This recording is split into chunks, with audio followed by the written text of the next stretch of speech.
Putting a little elbow grease into your video marketing strategy, even just one day a month of effort, can make you 6, 7, or even 8 figures.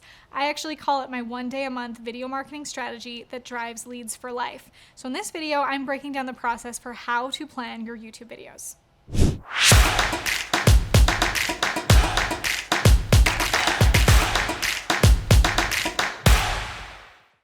We're not just planning content, we're planning income. That's what the core of this entire channel is all about. So yes, you'll be building your very own customized, supercharged content machine, but the point of this content machine is to churn out cash flow on autopilot.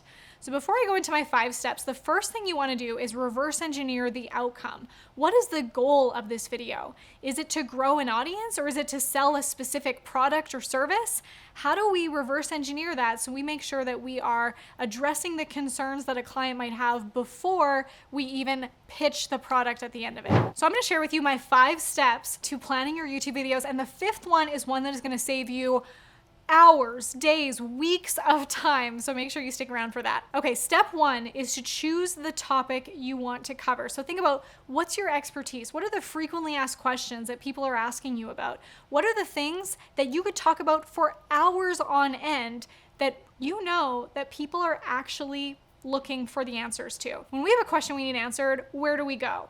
Well, sometimes we go to our moms, but for the most part, we can go to Google. And because YouTube is owned by Google, a lot of the time, your answer can come in the form of an awesome video. So I want you to think to yourself, what are the things that your audience might be Googling or searching for that you can speak to? Now, I want you to know this topic before you even hit record on the camera, because when you know the topic and you also have the next 4 steps, this video can be set up for success and driving sales to you on autopilot. Step 2 is to pick a title that best suits your video's content. Now, this is also going to add on to what I was saying before, that we want to title our videos based on how we believe our audience is searching for it. So I'm going to give you some tools that will show you how you can do that. First, let me give you a little before and after, because there was a time when I first started my YouTube channel that I did not know how to do this properly, and I would turn on the camera and ramble, and it was a mess to edit, and I had no idea what to even title the video. But now I know that the key to having a successful YouTube channel is to have this all planned out before you hit record. So knowing that YouTube is a search engine, we want to title our video based on how people are searching for it. When I first started my YouTube channel, I made a video called "Did you know Instagram does this?" And to this day, that video probably has less than 100 views, because guess what? Are people searching for, did you know Instagram does this? No, they're searching for things like how to sell on Instagram, best Instagram reels to create, or they're searching for things that are actually going to give them an answer instead of something that has that kind of catchy hook title that might work really well on something like Facebook, where you're trying to disrupt their scroll. When you use YouTube as the search engine it is and pick a title based on how people are searching for it, that's how your channel can grow on autopilot without you even driving traffic or promoting it anywhere else. So here's some tools that you can use to find how are people actually searching for this content. One of my favorite tools is just using the Google or YouTube search bar itself. Have you ever noticed when you start to type into the search bar, it will give you a drop-down menu populated with things that it thinks you're trying to say. It tries to finish your sentence. So if I started typing in how to train your dog, bloop, it's gonna now give me several options based on how people are actually searching for that. So it's gonna say how to train your dog to sit, how to train your dog to stay, how to train your dog to stop barking at the mailman. Well, guess what? All of those ideas could be videos for you to create. I would put that into a Google spreadsheet or a list somewhere so that when you're making your next videos, you have tons of ideas right in front of you. The next tool that I like to use is SEMrush. This is a tool where you can type in keywords that are related to your niche, and it will populate tons of questions and searches that people are actually searching for on Google and YouTube every single day. So when you use SEMrush, you could come up with hundreds of ideas in minutes. Now, the 3rd step is something that's going to create the difference between a video that people are captivated by, love, stay to the end, and want to watch the rest of your videos, and a video that people click off of because it's a snooze fest. And that is to create an outline for your video, including what each section should include and how long it might be. So in every video that I create, I have bullet points for what I want to say, and I have it broken down into these sections. I have an intro where I introduce myself and the subject. I then introduce 3 or so talking points that I'm going to cover in the video. After I share those points, I recap what I've just talked about and then move into a call to action where I'm showing them the next step that they can take, whether that's another video or to click a link to go onto one of my websites. Now, after I have my outline, the 4th step is that I actually write out more of a script or narration notes in advance of filming so I know exactly what I want to say when I'm shooting.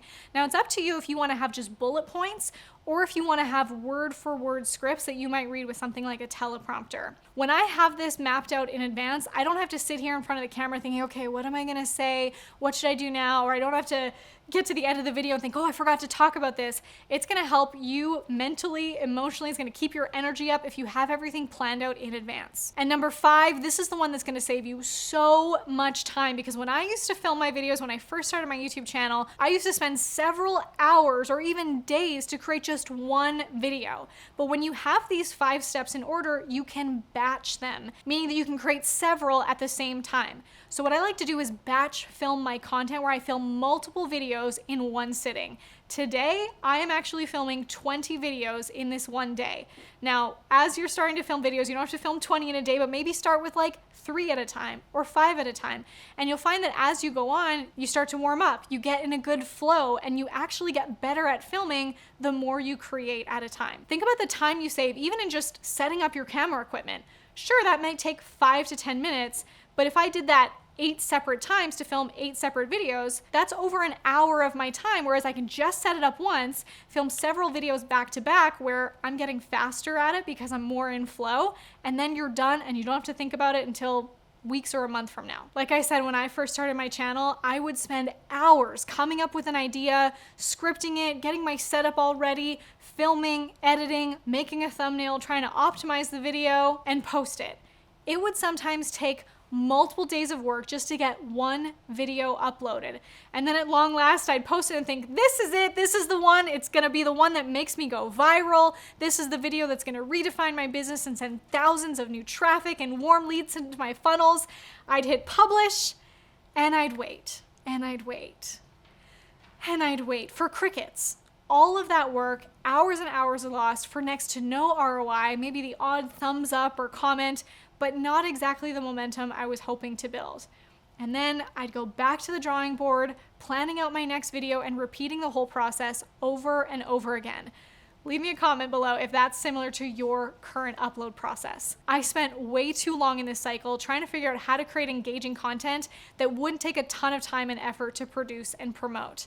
I've spent years refining the content framework that I use for myself and my clients. I call it the content cash flow system because it's the key to creating and publishing the kind of content that catches attention and leads people straight into your funnels all the way towards your sales. If you want to learn how to plan your entire business to effortlessly ascend those viewers into leads, into buyers, and even sell them high ticket, high priced products or services, I want to invite you to my next free private training. It's coming up really quick and I want to see you there. If you click the link in the video description below, you can secure your spot and I'll break down the exact steps that you can plug and play your way to 7-figure cash flow.